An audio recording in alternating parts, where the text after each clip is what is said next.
Queridos hermanos y hermanas, reciban un saludo lleno de paz y sean todos bienvenidos a Paz del Cielo, un espacio creado para fortalecer nuestra fe, comprender mejor las enseñanzas de la Iglesia y aprender a reconocer la presencia de Dios en los acontecimientos más sencillos de cada día. Hoy quiero comenzar compartiendo con ustedes una experiencia que viví hace ya varios años durante mi ministerio sacerdotal.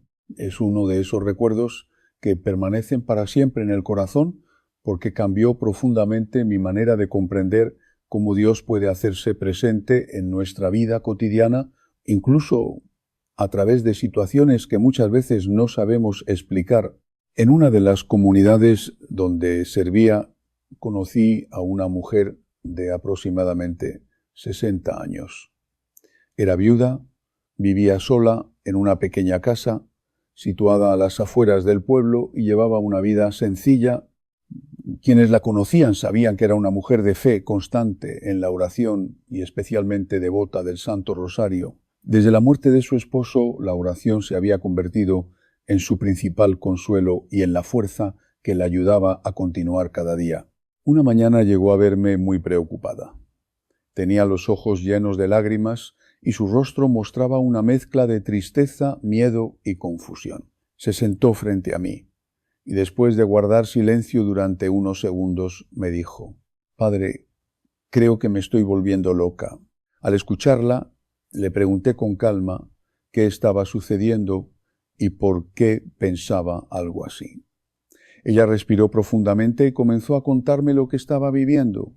Desde que murió mi esposo, cada mañana me levanto y rezo el rosario. Pero hay algo que ocurre justo cuando termino de rezar. Una paloma aparece en el alféizar de mi ventana. No llega antes de la oración, ni aparece en otro momento del día. Solo viene cuando termino de rezar. Se queda allí durante unos minutos y me mira. Padre, me mira de una manera que no sé cómo explicar. Mientras hablaba, sus lágrimas continuaban cayendo. Ella no sabía si aquella experiencia era producto de su dolor, de la soledad o de su propia imaginación. Por eso había comenzado a temer que algo no estuviera bien en su mente. La miré con cariño, tomé sus manos y le respondí: «Hija, usted nos está volviendo loca. No tenga miedo. Quizá está recibiendo una visita que le recuerda que no está sola». Hermanos, quiero dejar algo muy claro antes de continuar. Lo que vamos a compartir en esta reflexión no debe entenderse como una invitación a interpretar cualquier acontecimiento como una señal extraordinaria. Tampoco estamos hablando de supersticiones, fantasías, relatos populares o creencias sin fundamento.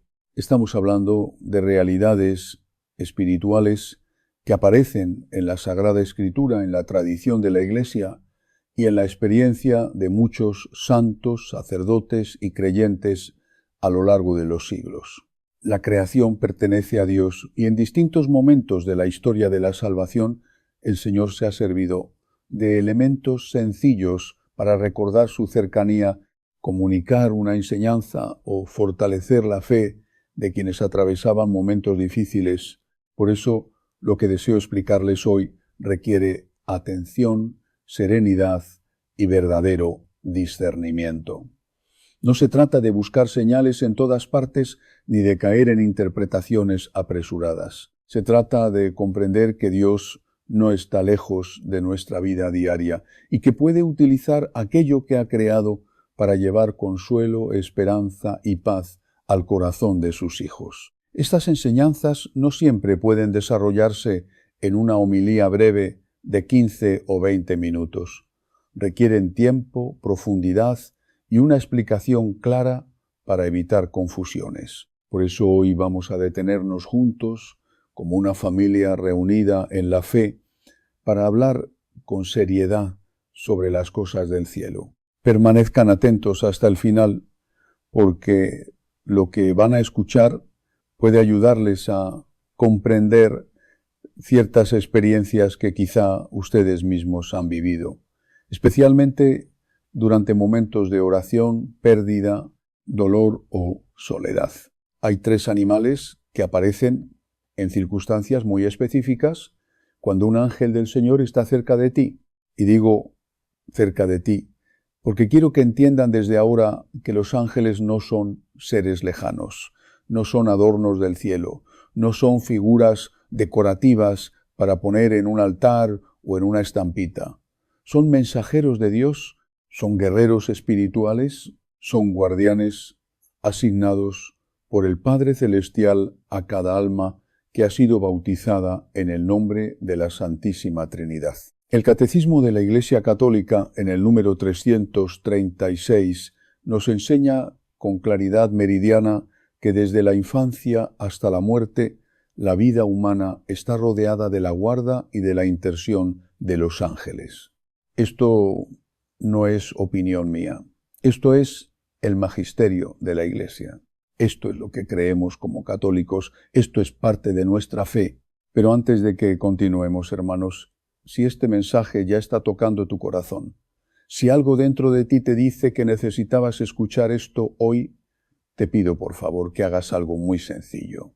Suscríbete a este canal y activa la campanita de notificaciones. Sé que parece algo pequeño, algo mundano, pero escúchame bien. Hay miles de almas, miles de hermanos nuestros en la fe que están confundidos, que están buscando orientación espiritual, que están jugando con cosas peligrosas porque nadie les ha enseñado la verdad.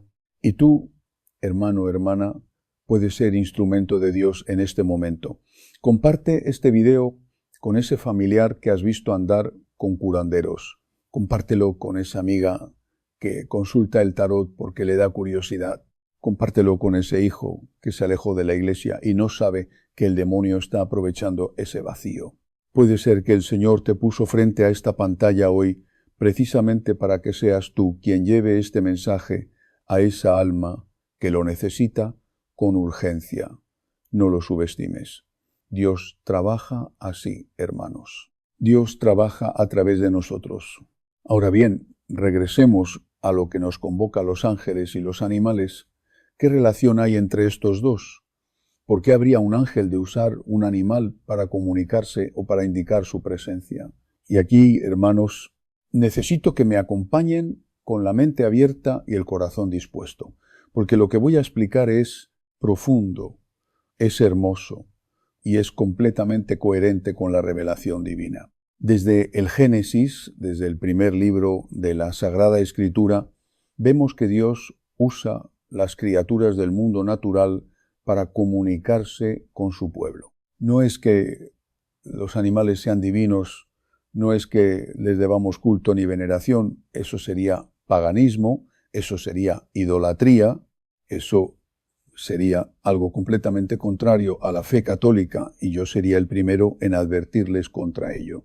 Pero si es verdad que Dios en su infinita creatividad y misericordia puede usar cualquier elemento de su creación como vehículo de gracia, como señal de su presencia, como instrumento de su providencia, la zarza ardiente con Moisés, la columna de fuego en el desierto, la paloma sobre Jesús en el Jordán, la estrella que guió a los magos. Dios habla a través de su creación, porque Él es el Señor de todo lo creado. San Francisco de Asís, ese gran santo de la Iglesia, ese hombre que vivió el Evangelio con una radicalidad que todavía no se estremece, llamaba a todos los animales hermanos y hermanas, precisamente porque entendía que todo lo creado pertenece al Señor y puede ser reflejo de su gloria.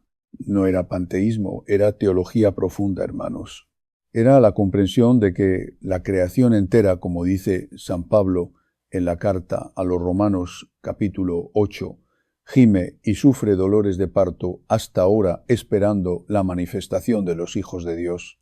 Toda la creación está orientada hacia Dios. Toda la creación puede, en circunstancias especiales, ser usada por Dios para sus propósitos sobrenaturales. Y los ángeles, hermanos, los ángeles son los mensajeros de Dios por excelencia. La palabra ángel viene del griego ángelos, que significa precisamente mensajero. Son seres puramente espirituales, dotados de inteligencia y voluntad, que sirven a Dios y que tienen misiones específicas en relación con los seres humanos.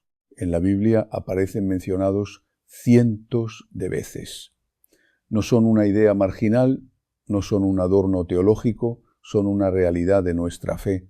Y la Iglesia nos enseña que cada uno de nosotros tiene un ángel custodio, un ángel guardián, asignado por Dios desde el momento de nuestro bautismo. Y algunos teólogos dicen que desde el momento de nuestra concepción, para acompañarnos, protegernos, interceder por nosotros e iluminar nuestras almas con la luz divina. Ahora bien, ¿cómo reconocer cuando ese ángel está particularmente activo en nuestra vida? ¿Cómo saber cuando su presencia es especialmente intensa? Esto es lo que millones de católicos se preguntan, hermanos. Y esto es lo que la Iglesia, a través de su tradición, de los escritos de los santos, de siglos de experiencia mística confirmada, nos ha enseñado. Y una de las señales, no la única, pero sí una de las más frecuentes y más documentadas, es la aparición de ciertos animales en momentos muy específicos, en circunstancias que van más allá de la coincidencia, en contextos que llevan la marca de lo sobrenatural. El primer animal del que necesito hablarles es la paloma. Y sé, hermanos, que algunos van a pensar, padre, las palomas están en todas partes. Las veo en el parque, en los techos, en la plaza.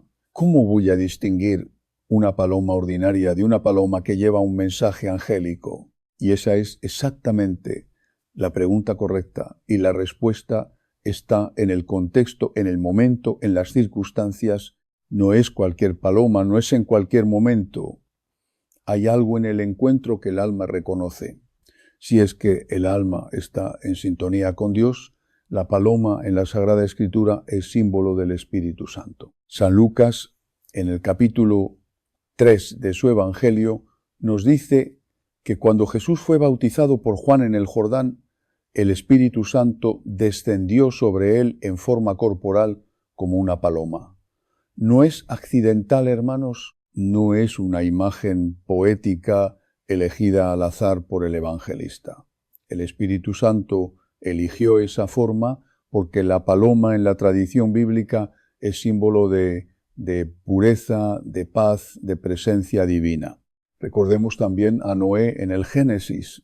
Cuando las aguas del diluvio comenzaron a retroceder, fue una paloma la que regresó con una rama de olivo, señal de que la ira de Dios había cesado y comenzaba una nueva alianza. La paloma es mensajera de paz, es heraldo de la reconciliación entre Dios y el hombre. Los santos padres, especialmente San Agustín y San Ambrosio, desarrollaron ampliamente este simbolismo. Para la Iglesia primitiva, la paloma era signo de la presencia del Espíritu Santo y por extensión de los ángeles, que son sus instrumentos. Y en la historia de los santos hay incontables testimonios de palomas que aparecieron en momentos cruciales. Se cuenta de Santa Escolástica, hermana de San Benito, que cuando falleció, San Benito vio su alma subir al cielo en forma de paloma. Se cuenta de múltiples santos que durante momentos de intensa oración o de grave peligro, una paloma apareció y con su presencia trajo calma, certeza, paz sobrenatural. ¿Qué significa cuando una paloma aparece en tu vida de manera inusual? Hermanos, quiero ser muy preciso aquí para no caer en superstición, que es algo que la Iglesia condena y que el demonio usa para desviar almas. Una paloma es significativa espiritualmente cuando aparece en un momento de oración profunda, de tribulación espiritual, de decisión importante en la vida o después de haber recibido un sacramento, especialmente la confesión o la Eucaristía. Cuando aparece y se queda, hermanos, cuando no huye, cuando te mira, cuando hay una quietud en ese encuentro que va más allá del ordinario, cuando el alma siente algo que no puede explicar con palabras, pero que reconoce como sagrado. Tuve un caso pastoral, hermanos, que nunca olvidaré. Un hombre de 57 años, católico de nombre, pero alejado de los sacramentos por décadas, vino a buscarme porque su esposa estaba enferma de gravedad. El hombre no había confesado en 30 años, había caído en toda clase de vicios, en la infidelidad, en el alcohol, estaba destrozado por dentro. Lo preparé, lo escuché en confesión durante más de 2 horas, fue una confesión de toda su vida. Cuando terminamos, cuando le di la absolución y él estaba de rodillas llorando, como no había llorado desde niño, una paloma se posó en el vitral de la sacristía. No había palomas en ese barrio. La ventana estaba cerrada, la paloma simplemente estaba ahí y permaneció ahí durante varios minutos mientras el hombre terminaba su acto de contrición. Cuando se levantó y la vio, no dijo nada, se limitó a hacer la señal de la cruz. Yo hice lo mismo. Fue ese ángel guardián, aquel hombre que venía a celebrar la reconciliación de esa alma con Dios. No lo sé con certeza. La Iglesia me pide prudencia en estas afirmaciones, pero sí puedo decirles que en 40 años de ministerio sacerdotal he visto demasiadas coincidencias como para seguir llamando las coincidencias. Ahora bien, hermanos, quiero hacer una advertencia muy importante antes de continuar, porque soy sacerdote y tengo obligación de custodiar sus almas de los errores. Hay personas, especialmente en el mundo de la nueva era, del movimiento New Age, que toman los símbolos de los animales y los convierten en objeto de práctica esotérica de adivinación, de lo que ellos llaman totemismo o animismo. Hermanos, eso es paganismo. Eso es completamente contrario a la fe católica. Eso abre puertas al demonio. El catecismo, en el número 2116, es clarísimo. Todas las formas de adivinación son gravemente contrarias a la ley de Dios. Eso incluye consultar animales como si fueran oráculos, buscar en ellos mensajes del universo, considerar que tienes un animal espiritual que te guía. Eso no es católico, eso es nueva era, eso es ocultismo disfrazado de espiritualidad. Lo que yo les estoy enseñando es radicalmente diferente. Yo no les estoy diciendo que busquen señales en los animales ni que los conviertan en objeto de devoción. Les estoy diciendo que dentro de la fe católica, dentro de la oración, dentro de los sacramentos, dentro de la vida de gracia, el Señor puede usar a sus criaturas como señales de su presencia, de la presencia de sus ángeles, de su cuidado providencial sobre nuestra vida. Eso es completamente diferente, hermanos. El que busca señales porque las busca, porque va por la vida tratando de encontrar mensajes del universo en cada mariposa y en cada pluma, ese se está desviando. Pero el que vive en oración y recibe una señal sin haberla buscado, está recibiendo un regalo de Dios, no una invitación a la brujería. ¿Entienden? La diferencia es crucial, hermanos. Es absolutamente crucial porque el demonio es inteligente. El demonio toma las cosas sagradas y las perturba, las mezcla con lo oscuro, las convierte en trampas para almas. ¿Y cuántas veces he visto esto en mi ministerio? ¿Cuántas almas bien intencionadas que empezaron a buscar señales en la naturaleza, a consultar libros de numerología o de significado de animales, a creer que el universo les hablaba a través de los sueños y las coincidencias, y terminaron en prácticas ocultistas, en la santería, en la brujería, creyendo que todo era espiritualidad, cuando en realidad se habían metido en la oscuridad más profunda? El demonio nunca muestra su verdadero rostro al principio, hermanos, nunca. Siempre se disfraza, como dice San Pablo en la segunda carta a los Corintios, capítulo 11, el mismo Satanás se disfraza de ángel de luz. Por eso necesitan doctrina, por eso necesitan a la Iglesia, por eso necesitan a un sacerdote que les explique la diferencia. El segundo animal que aparece cuando un ángel está cerca es la mariposa. Y este es quizás el más profundo de los tres en cuanto a su simbolismo en la tradición espiritual cristiana. Hermanos, desde los primeros siglos del cristianismo, desde las catacumbas de Roma, donde los primeros mártires se reunían para celebrar la Eucaristía en secreto, mientras el Imperio Romano los perseguía. La mariposa fue usada como símbolo de la resurrección, de la transformación del alma de la vida eterna. Las paredes de esas catacumbas están decoradas con mariposas, hermanos, no porque los primeros cristianos fueran poetas o artistas sentimentales, sino porque entendían teológicamente lo que la mariposa representa. Pensemos un momento. Una oruga que se encierra en un capullo, que pasa por una oscuridad total que parece morir y que de esa muerte aparente emerge transformada en una criatura de increíble belleza que ya no arrastra, sino que vuela. ¿No es eso exactamente lo que nos promete el Evangelio? ¿No es eso exactamente la Pascua? Muerto y resucitado, enterrado y glorificado, gusano que se convierte en gloria, el alma que muere al pecado en el bautismo y resucita la vida de la gracia, el cuerpo que muere en la tumba y que resucitará glorificado en el último día, como nos enseña el credo que rezamos en cada misa. Creo en la resurrección de la carne, creo en la vida eterna. La mariposa es ese credo hecho criatura visible. Los ángeles, hermanos, son particularmente asociados con la presencia de mariposas en momentos de duelo, en momentos de transición espiritual, en momentos en que el alma está pasando por una transformación profunda.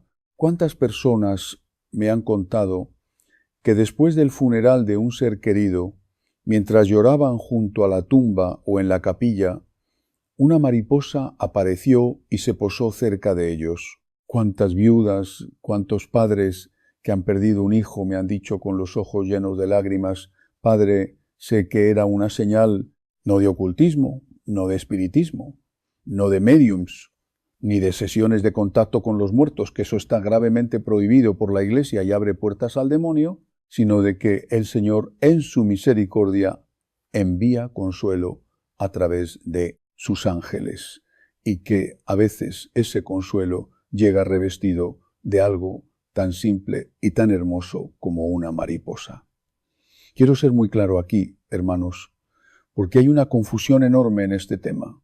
Cuando alguien pierde a un ser querido y aparece una mariposa, eso no significa que el alma del difunto se ha convertido en mariposa. Eso sería creencia pagana, sería reencarnación, sería paganismo puro. Las almas de los difuntos no se convierten en animales. Las almas de los difuntos que mueren en gracia de Dios van al purgatorio o al cielo. Las que mueren en pecado mortal sin arrepentimiento van al infierno.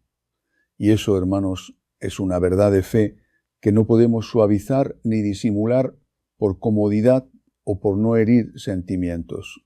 El infierno existe. Jesús mismo habló del infierno más que ningún otro personaje de la Biblia. Negar el infierno no es compasión, es mentira. Lo que sí puede pasar es que el ángel custodio del difunto o el ángel que Dios envía para consolar a los vivos se manifieste a través de la presencia de una mariposa. No porque la mariposa sea el ángel, sino porque el ángel, como mensajero de Dios, puede influir en la creación de maneras que van más allá de nuestra comprensión. Y el resultado, hermanos, cuando es de Dios, siempre es paz, siempre es consuelo, nunca es miedo, nunca es turbación, nunca es curiosidad morbosa ni deseo de comunicarse con los muertos.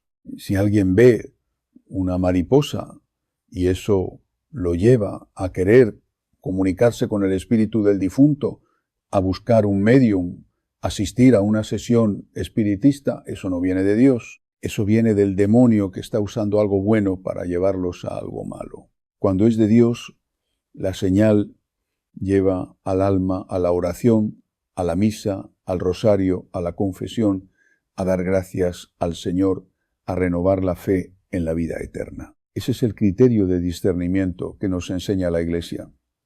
Hermanos, siempre pregunten: ¿a dónde me lleva esto? ¿Me acerca a Dios o me aleja de Él? Tengo que contarles un caso que me marcó profundamente. Una señora de 72 años, madre de 8 hijos, había perdido a su esposo después de 50 años de matrimonio. Era una mujer de fe, pero el dolor la tenía destrozada. Sus hijos estaban preocupados porque no comía, no dormía, solo lloraba. Vino a hablar conmigo y en la conversación me confesó algo que la tenía avergonzada. Me dijo que una vecina le había ofrecido llevarla a ver a una señora que podía comunicarla con el espíritu de su esposo, que podían hablar con él a través de una sesión, que así ella tendría paz. Y la pobre señora estaba considerándolo, hermanos. Estaba tan desesperada en su dolor que estaba dispuesta a meterse en eso. Le expliqué con caridad, pero con firmeza, lo que es el espiritismo. Le expliqué que eso que llama la comunicación con los muertos no es comunicación con los muertos. Es comunicación con demonios que se hacen pasar por los muertos para engañar a las almas, para ganar acceso a sus vidas, para introducir el mal. Les cité el capítulo 18 del Deuteronomio, donde el Señor dice claramente que nadie practique adivinación, nadie consulte a los muertos, porque todo eso es abominación ante el Señor. Le dije, hija, si vas a esa sesión, no vas a encontrar a tu esposo, vas a encontrar al demonio usando la imagen de tu esposo para destruirte. La señora lloró mucho, prometió no ir y la puse en la Legión de María para que tuviera compañía y oración constante. 3 semanas después volvió a verme. Estaba diferente, más tranquila. Me dijo, padre, sigo sufriendo, pero ya tengo paz. Y me contó que durante el rosario, mientras rezaba por su esposo, una mariposa entró por la ventana abierta de su cuarto, dio vueltas sobre ella durante varios minutos y se fue. Que en ese momento ella sintió algo que no podía explicar, una certeza de que su esposo estaba bien, de que estaba con el Señor, que no necesitó llamar a ningún medio, no necesitó pagar a ninguna sesión espiritista. El Señor le dio el consuelo que necesitaba a través de la oración dentro de la gracia sin abrir puertas al demonio. Eso, hermanos, eso es lo que quiero que entiendan. Dios les puede dar todo lo que buscan, todo el consuelo, toda la certeza, toda la paz, pero tiene que ser en sus términos, no en los términos del mundo ni del demonio. A través de los sacramentos, a través de la oración, a través de la vida de gracia, no a través de curanderos, no a través de tarotistas, no a través de sesiones espiritistas, no a través de señoras que dicen comunicarse con los muertos. Eso es mentira y es peligro, hermanos. Eso destruye almas. Y quiero detenerme aquí un momento para hablarles de algo que veo con preocupación creciente en mis años de ministerio. Hay católicos bautizados, confirmados, casados por la Iglesia, que van a misa los domingos y también van al curandero los martes. Hay personas que se consideran devotas de la Virgen y también tienen en su casa objetos de santería, figuras de santos sincretizados que no son los santos de la Iglesia, sino espíritus disfrazados con nombres de santos. Hay personas que rezan el rosario y también consultan el horóscopo todos los días que se dicen católicas, pero le prenden velas a los orishás que van a confesarse, pero guardan en un cajón los amuletos que les dio el brujo para la buena suerte o para el amor o para el dinero. Hermanos, eso no se puede. Eso no se llama ser católico practicante, eso se llama ser idólatra, eso se llama tener 2 amos. Y Jesús dijo con toda claridad en el Evangelio de San Mateo capítulo 6, no podéis servir a Dios y a las riquezas. Y yo les digo a ustedes, no podéis servir a Dios y al demonio, no podéis, o uno o el otro, o la fe católica en su totalidad, con sus exigencias, con su doctrina, con sus sacramentos, o el ocultismo y la brujería, pero no los 2 juntos, porque los 2 juntos son una contradicción que destruye el alma desde adentro y que abre la puerta al enemigo de una manera que puede tomar años en remediar. He visto familias enteras arruinadas espiritualmente porque un miembro, por ignorancia o por desesperación, acudió a un curandero, trajo al hogar un objeto maldito, introdujo prácticas de brujería pensando que era inocente o que era tradición cultural, y el daño no quedó solo en esa persona, hermanos. Se extendió. Los hijos comenzaron a tener problemas. El matrimonio se desintegró. Enfermedades inexplicables, accidentes, depresión profunda, conflictos que no tenían explicación natural, y cuando finalmente llegaban a mí, a veces después de años de sufrimiento, la primera pregunta que hacía era: ¿alguien en esta familia consultó a un curandero? ¿Alguien tiene objetos de santería o de brujería en la casa? ¿Alguien asistió a sesiones espiritistas? Y casi siempre, hermanos, casi siempre la respuesta era sí. El demonio no pide permiso para entrar, pero sí necesita una puerta. Y las puertas son las prácticas ocultistas, son los objetos malditos, son los contratos implícitos que se hacen cuando uno consulta a un brujo o a un médium o a una persona que trabaja con fuerzas oscuras. Por eso la Iglesia prohíbe todas esas cosas con tanta firmeza, no porque quiera limitarnos o porque no entienda el sufrimiento humano, sino porque sabe, con 2000 años de experiencia espiritual, lo que esas puertas hacen al alma. Si en este momento, mientras me escuchan, sienten que han cometido alguno de estos errores, que han consultado a alguien que trabaja con fuerzas oscuras, que tienen objetos en casa, que saben que no son católicos, que han participado en prácticas de santería, de espiritismo, de nueva era, de reiki, de tarot, quiero que sepan algo muy importante: no están perdidos. La misericordia de Dios es infinitamente más grande que cualquier pecado, pero necesitan confesarse. Necesitan ir a un sacerdote, contarle todo con sinceridad, sin omitir nada por vergüenza, y recibir la absolución.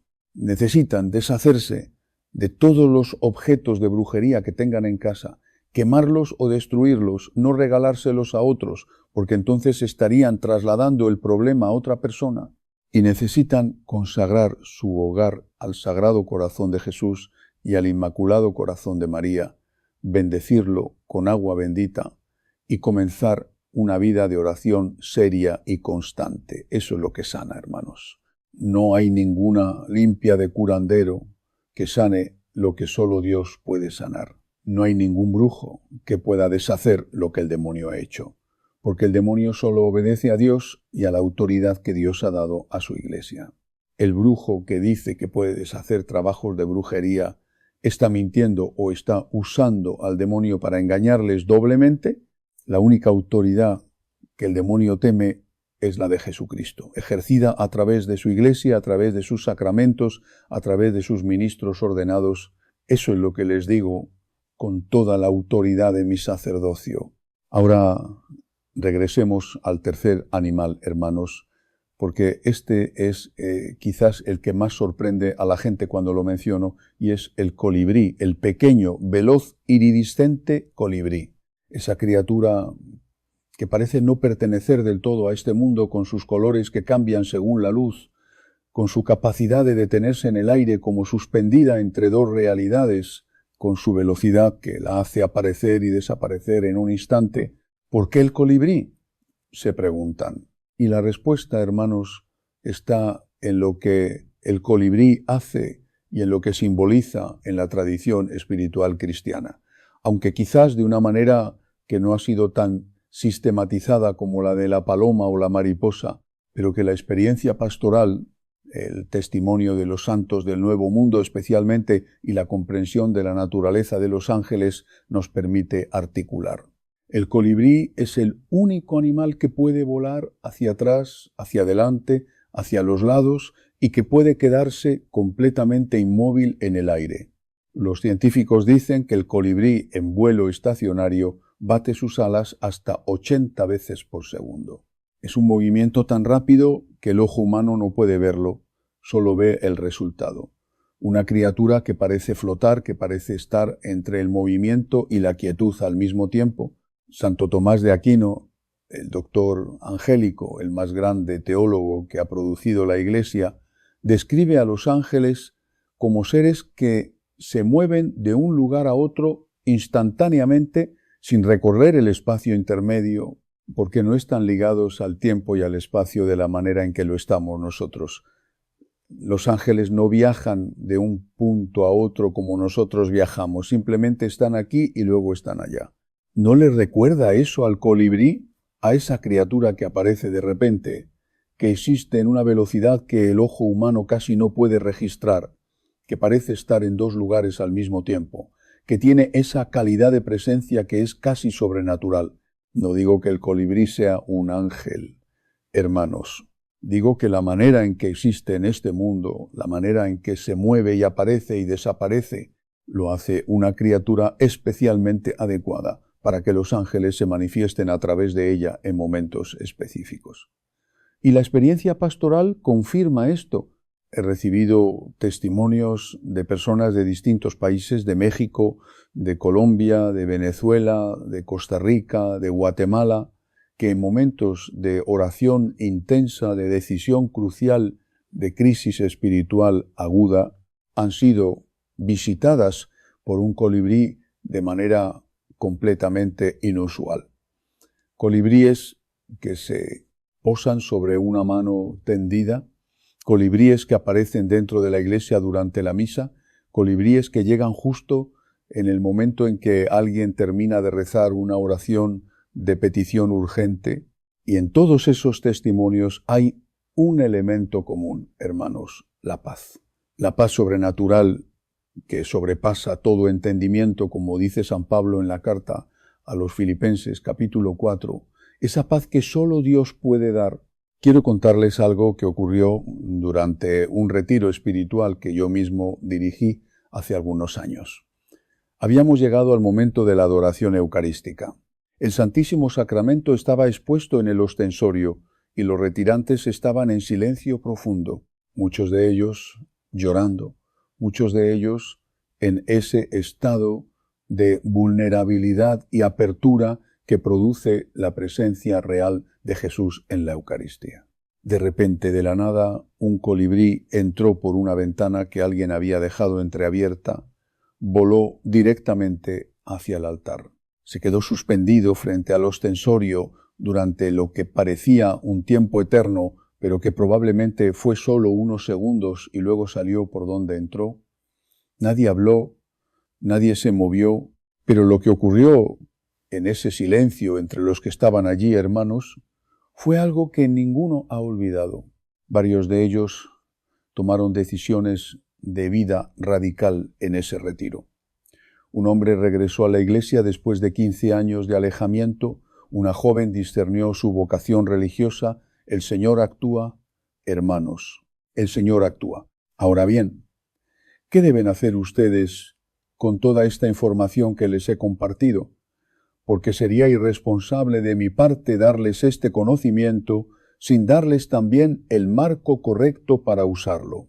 La manera correcta de relacionarse con estas realidades, sin caer ni en el escepticismo materialista que niega la presencia de lo sobrenatural, ni en el exceso credulista que busca señales en todo y termina en superstición o en ocultismo, lo primero que deben hacer, hermanos, es vivir en gracia de Dios. Eso es lo más importante, eso es lo fundamental. Si no están en gracia de Dios, si tienen pecados mortales sin confesar, si están en situaciones de pecado habitual, la presencia de los ángeles en su vida está comprometida. No porque Dios retire su protección de ustedes, sino porque el pecado crea una oscuridad en el alma que dificulta percibir la luz sobrenatural. La gracia es el terreno en el que florece la experiencia de los ángeles. Sin gracia, sin vida sacramental, sin conversión sincera, todo lo que les he contado hoy se queda en anécdota interesante, pero sin aplicación real en su vida. ¿Cuándo fue la última vez que se confesaron, hermanos? Se los pregunto con el corazón de un padre, no para juzgarlos. ¿Cuándo fue? Si llevan meses sin confesarse, si llevan años, si tienen pecados que nunca han llevado al confesionario porque les da vergüenza o porque piensan que son demasiado graves, quiero decirles hoy con toda la autoridad del sacerdocio que el confesionario es el lugar de mayor misericordia que existe en esta tierra. No hay pecado tan grave, no hay historia tan oscura, no hay caída tan profunda que Dios no pueda perdonar en el sacramento de la reconciliación. Ninguna. El único requisito es el arrepentimiento sincero y la voluntad de no volver a pecar. Eso es todo. El resto lo hace Dios. Lo segundo que deben hacer es orar. Orar de verdad, no de manera mecánica. Orar con el corazón. Y la oración más poderosa que existe en el arsenal espiritual de la Iglesia después de la misa y los sacramentos es el Santo Rosario. El Rosario, hermanos, no es una devoción opcional para los muy piadosos. Es un arma de guerra espiritual. La misma Virgen María, que no necesita que yo la defienda porque ella se defiende sola, pero que sí necesita que yo la presente a sus hijos con la seriedad que merece. La misma Virgen María apareció en Fátima en 1917 y dijo exactamente esto. Recen el rosario todos los días. Todos los días, hermanos, no cuando tengan tiempo, todos los días. Porque la guerra espiritual no toma descansos. ¿Saben por qué el demonio odia tanto el rosario? Porque en cada misterio del rosario meditamos la vida de Jesucristo. Porque la oración del Ave María es la que más aterra al enemigo. Porque la intercesión de la Virgen María es tan poderosa que los demonios mismos lo han confesado durante exorcismos. He participado en exorcismos, hermanos, en mi ministerio como sacerdote. Y puedo decirles que el nombre de María dicho con fe provoca una reacción en los espíritus malignos que no tiene comparación. Ellos temen a la Virgen de una manera que ni siquiera temen a los sacerdotes, porque ella es la nueva Eva, la que aplasta la cabeza de la serpiente, como dice el Génesis capítulo 3, la mujer revestida de sol del Apocalipsis capítulo 12, la que el demonio sabe que fue elegida por Dios desde antes de la fundación del mundo, para ser su peor pesadilla. Recen el rosario, hermanos. Si no saben cómo rezarlo, apréndanlo. Si ya lo rezan, récenlo mejor, con más atención, con más devoción, meditando los misterios con el corazón. Entréguenle a la Virgen cada día sus temores, sus tentaciones, sus familias, su hogar, su trabajo. Ella los cubrirá con su manto. Y donde está la Virgen, allí están también sus ángeles, los ángeles que la acompañan y que ella envía como madre a sus hijos que la llaman. Lo tercero que quiero pedirles es que bendigan su hogar. El agua bendita, hermanos, no es un símbolo vacío, no es solo agua, es agua que ha sido consagrada por el sacerdote mediante una oración litúrgica que invoca el poder de Dios sobre ella, que la transforma en un sacramental, en un instrumento de gracia que puede alejar al demonio y a sus tentaciones. El ritual romano, que es el libro de oraciones litúrgicas de la Iglesia, contiene oraciones de exorcismo sobre el agua bendita que son realmente poderosas. El demonio huye del agua bendita usada con fe. No la teme por el agua en sí misma, sino por lo que representa la autoridad de Dios y la fe del bautizado. Pongan agua bendita en cada habitación de su hogar, en la entrada, para que todo el que entre pase bajo la protección de Dios, en el dormitorio, para que el sueño esté protegido. En la cocina, corazón de la familia, en el cuarto de los niños, especialmente en el cuarto de los niños hermanos, porque los niños son más vulnerables a las influencias espirituales negativas y necesitan protección. Santigüense con agua bendita al levantarse y al acostarse. Es un gesto pequeño que tiene una fuerza espiritual enorme. Tengan también medallas bendecidas. La medalla de San Benito es especialmente poderosa contra las fuerzas del mal. Contiene inscrita la oración de exorcismo más antigua que se conserva en la Iglesia latina, el escapulario del Carmen, que la Virgen misma prometió que quien lo llevara no padecería el fuego eterno.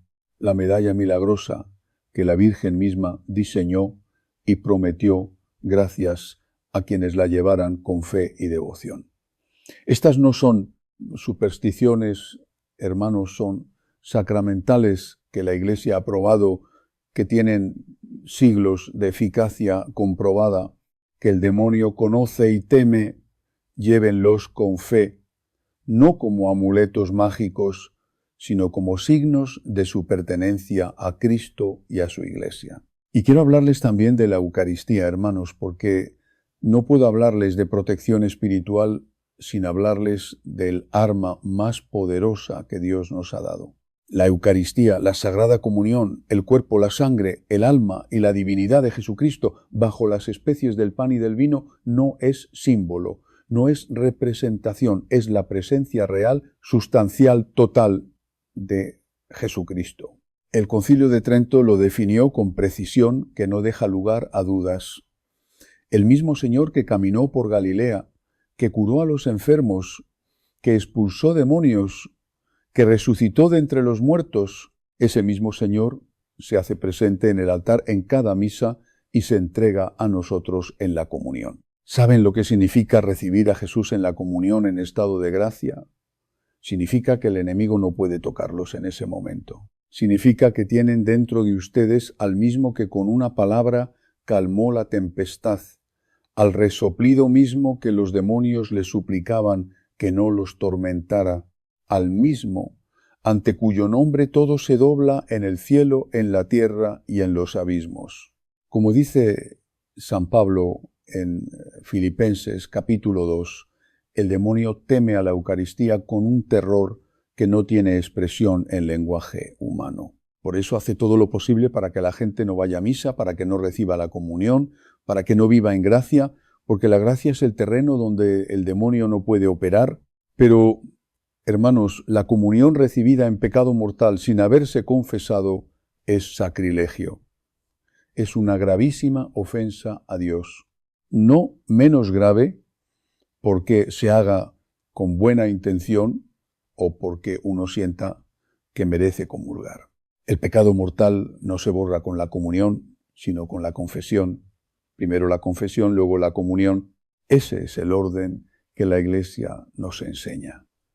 Si tienen pecados mortales sin confesar, absténganse de la comunión hasta que se hayan confesado. No es un castigo. Es la manera correcta de honrar al Señor y de recibir su gracia con la disposición que merece. Quiero ahora hablarles de algo que me preocupa mucho en el ambiente católico de hoy: la confusión entre lo espiritual y lo esotérico. Vivimos en un tiempo en que las redes sociales están llenas de contenido que mezcla la fe católica con prácticas de nueva era, con yoga, con reiki, con cristaloterapia, con alineación de chakras, con lunarios, con rituales de luna llena, con cosas que sus creadores presentan como espiritualidad alternativa, como complemento a la fe, como algo inofensivo que no tiene nada de malo. Hermanos, el reiki es ocultismo. Es una práctica que trabaja con lo que sus creadores llaman energía universal, que es en realidad una manera de nominar fuerzas espirituales que no son de Dios. El Vaticano, la Conferencia de Superioras de Religiosas de los Estados Unidos, ha publicado un documento oficial advirtiendo que el Reiki no es compatible con la fe cristiana. El yoga, en su forma original, es una práctica espiritual hindú que tiene como objetivo la unión del practicante con la divinidad hindú, no con el Dios cristiano, con Brahma, con el universo entendido como divino, con una concepción de lo sagrado que es incompatible con el monoteísmo cristiano. Las posturas del yoga son posturas de adoración a divinidades del hinduismo, no son ejercicios neutrales. No importa que tu instructor diga que es solo para el cuerpo. La forma lleva el espíritu, hermanos. Los horóscopos son adivinación. El tarot es adivinación. Las cartas, El péndulo, la bola de cristal, la lectura de la mano, todo eso es adivinación. Y el Catecismo en el número 2116 dice que es gravemente contrario a la ley moral, no levemente. Gravemente. La diferencia entre lo leve y lo grave en moral es la diferencia entre un pecado venial y un pecado mortal. Un pecado que si uno muere sin confesarlo, lleva al infierno. Así de serio es esto, hermanos. Y los curanderos, las limpias, los amarres, los trabajos. Cuántas personas de buena fe, desesperadas por un problema de salud, por una relación rota, por una situación económica difícil, van a ver a un curandero pensando que es tradición, que es cultura, que es algo que sus abuelos hacían y por lo tanto debe ser bueno. Hermanos, los curanderos que trabajan con fuerzas sobrenaturales, que hacen limpias con huevo y con plantas, que hacen amarres para atraer al ser amado, que hacen trabajos para el dinero o para el trabajo, están trabajando con el demonio, no con Dios, con el demonio. Y resoplido, cuando uno contrata sus servicios, implícitamente está haciendo un contrato espiritual con el demonio y ese contrato tiene consecuencias. Consecuencias reales, espirituales, que se pueden manifestar en la vida de quien lo contrató y en la vida de su familia. He visto familias que acudieron al curandero para solucionar un problema y terminaron con 5 problemas más. He visto personas que llevaron su ropa a la bruja para un amarre y terminaron sufriendo ellas mismas consecuencias terribles. He visto casos que comenzaron con algo aparentemente inocente, una limpia de huevo para la envidia, y que derivaron en situaciones de opresión demoníaca que requirieron meses de trabajo espiritual serio para resolverse. El demonio no hace favores. El demonio cobra y cobra caro. Si en este momento, mientras me escuchan, sienten que han cometido alguno de estos errores, que han ido al curandero, que han tenido en su casa objetos de brujería, que han participado en prácticas de nueva era, quiero que sepan que la misericordia de Dios es más grande, pero necesitan actuar. La misericordia no opera en el vacío, hermanos, opera en el arrepentimiento, en la conversión, en la acción concreta. Vayan a confesarse, hablen con un sacerdote de confianza, desháganse de los objetos, consagren su hogar, empiecen a vivir en gracia. Ese es el camino. Y ahora quiero hablarles de algo hermoso. Quiero hablarles de lo que ocurre cuando uno vive en gracia de Dios, cuando uno se acerca a los sacramentos, cuando uno ora de verdad, cuando uno tiene la protección de la Virgen y de los santos ángeles. Lo que ocurre es que la vida se transforma. No quiero decir que todos los problemas desaparecen porque Dios no prometió eso. Prometió estar con nosotros en los problemas, no eliminar los problemas. Pero hay una paz, una fortaleza interior, una capacidad de enfrentar las pruebas que el alma que vive en gracia tiene y que el mundo no puede dar ni entender. Los ángeles, hermanos, cuando el alma está en gracia, son extraordinariamente activos, no porque antes no existieran o no estuvieran, sino porque la gracia crea las condiciones para que su acción sea más perceptible, más eficaz, más plenamente recibida por el alma, como la luz del sol que siempre está ahí, pero que una ventana limpia deja pasar mejor que una ventana sucia. El pecado ensucia la ventana del alma, la gracia la limpia. Y cuando la ventana está limpia, hermanos, la luz del cielo entra diferente. Por eso les cuento estas historias de palomas y mariposas y colibríes, no para que busquen señales, sino para que entiendan que cuando estén en gracia de Dios, cuando estén en oración sincera, cuando el Señor tenga libre acceso a su alma, cosas hermosas ocurren.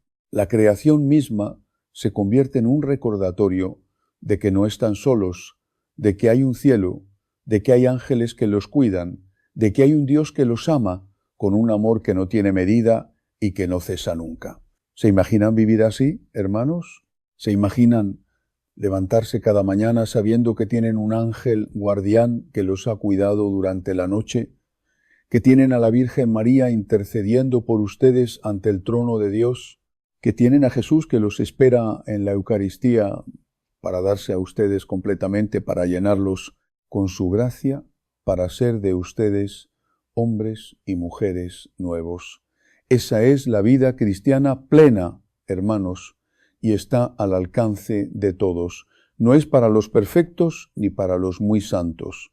Es para los pecadores que se arrepienten, para los que caen y se levantan, para los que tienen miedo pero dan el paso, para los que están cansados del pecado y quieren comenzar de nuevo. Nunca es demasiado tarde. Ese es el mensaje del Evangelio. Nunca es demasiado tarde. El buen ladrón se convirtió en la cruz en el último instante y Jesús le prometió el paraíso. Si ese hombre que había vivido robando, que merecía la muerte que estaba sufriendo, pudo escuchar de los labios del Señor, hoy estarás conmigo en el paraíso, ninguno de nosotros puede decir que es demasiado tarde para convertirse. Ninguno. Pero el hoy es importante, hermanos. Ese ladrón se convirtió hoy. No dijo, mañana lo pienso. No dijo, cuando termine esta cruz voy a ver. Se convirtió en ese momento con los clavos en las manos, mirando a Jesús, y Jesús lo recibió. Hoy es el día, hermanos.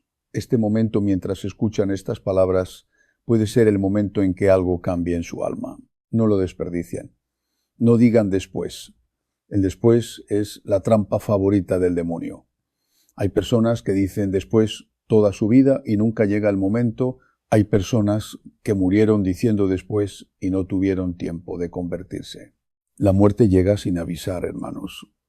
Es la única certeza que tenemos en esta vida, que un día moriremos y ese día tendremos que dar cuenta a Dios de nuestra vida, de lo que hicimos con la gracia que recibimos, de las oportunidades de conversión que tuvimos y que aprovechamos o que dejamos pasar.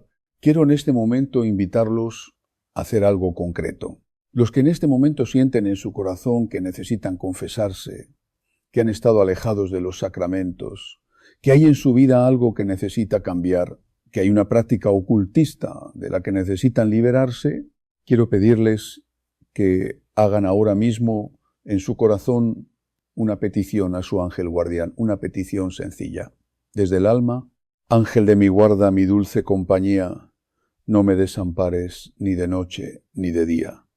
Acompáñame ante el confesionario, dame la valentía para dar el paso, ayúdame a encontrar al sacerdote que Dios tiene preparado para escucharme.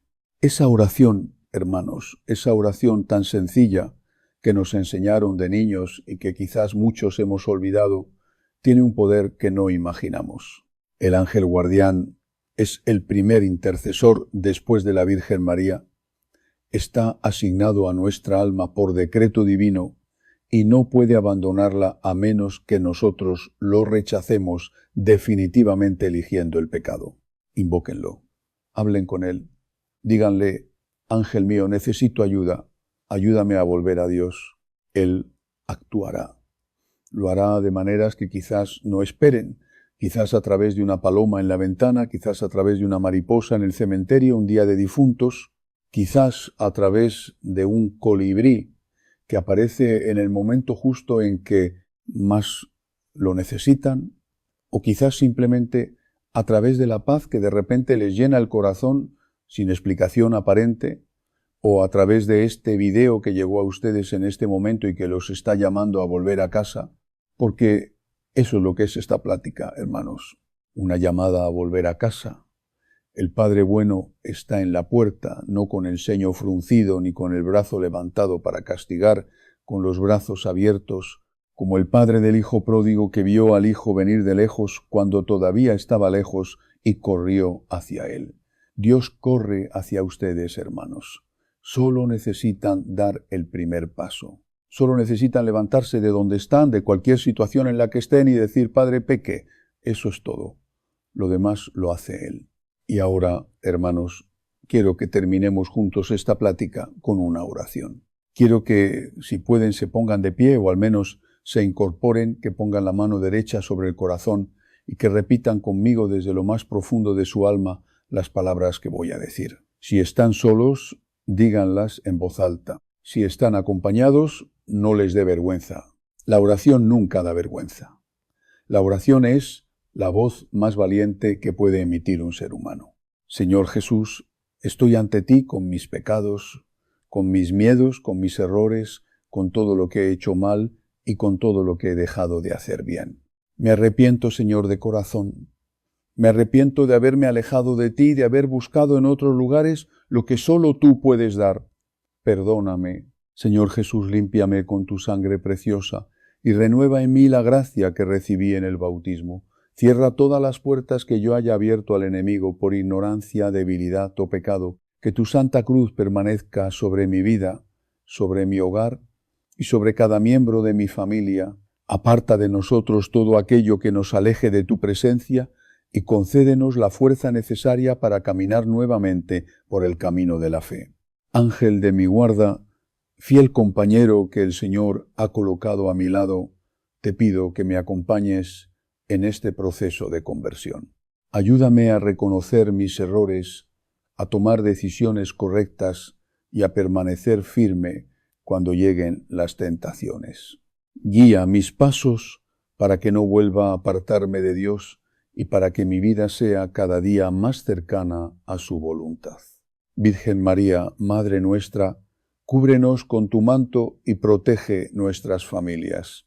Intercede por nosotros ante tu Hijo Jesucristo y llévanos de la mano hacia el sacramento de la confesión, hacia la Santa Eucaristía y hacia esa vida de gracia que Dios desea para cada uno de sus hijos. Enséñanos a confiar, a perseverar en la oración y a buscar siempre a Jesús. Amén. Queridos hermanos y hermanas, que el Señor los bendiga abundantemente a ustedes, a sus familias y a todas las personas que llevan en el corazón. Que los santos ángeles los acompañen y los protejan en cada paso de su camino, y que la Santísima Virgen María los conduzca siempre hacia su Hijo. Si este mensaje ha tocado su corazón, les pido que no lo guarden solamente para ustedes. Compártanlo con sus familiares, amigos o con alguna persona que esté pasando por un momento de confusión, debilidad espiritual o alejamiento de Dios. Tal vez alguien cercano necesita escuchar hoy estas palabras para recordar que todavía puede regresar, comenzar de nuevo y recuperar la paz. Los invitamos también a suscribirse a Paz del Cielo y a activar la campana de notificaciones para que puedan acompañarnos en las próximas reflexiones, oraciones y enseñanzas que compartiremos para seguir creciendo juntos en la fe. Gracias por haber permanecido con nosotros hasta el final. Que la paz de Cristo permanezca en sus corazones y en sus hogares. Si Dios lo permite, mañana volveremos a encontrarnos aquí en Paz del Cielo con un nuevo mensaje preparado para fortalecer nuestra vida espiritual y acercarnos cada día más al Señor. Que Dios los bendiga y los acompañe siempre. Amén.